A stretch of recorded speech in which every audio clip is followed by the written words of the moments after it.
This is one of the creepiest stories I have heard on La Mano Peluda, and if you didn't know, La Mano Peluda is a Mexican radio show where people call in and tell their own paranormal experience, kind of like Coast to Coast, but for Mexico. And this story is about Angelica.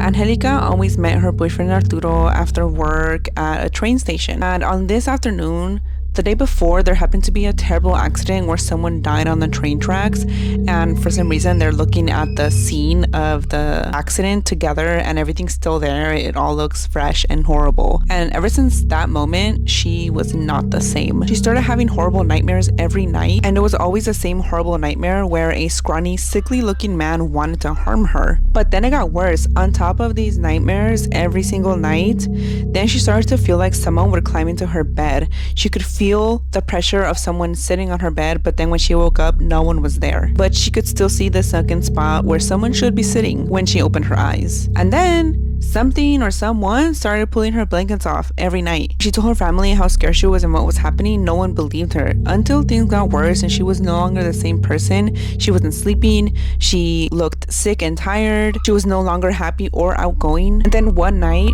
when she laid down to sleep and couldn't go to sleep, she thought she saw a shadow of a man at the foot of her bed. Next thing she knew, she couldn't move. She was paralyzed, and that shadow was next to her ear, and it told her, "I wasn't supposed to die. Angelica, you will be the one to avenge me. If you say no, you will never know peace." But in this horrible raspy voice that was horrifying.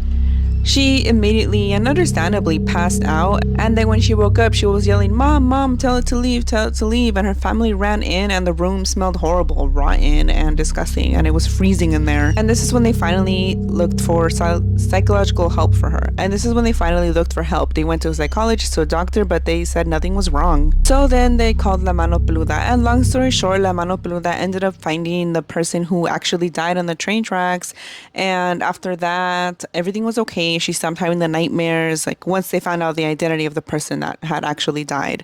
I think they just wanted to be heard. She went on to have a normal life, and this nightmare haunting they moved past it.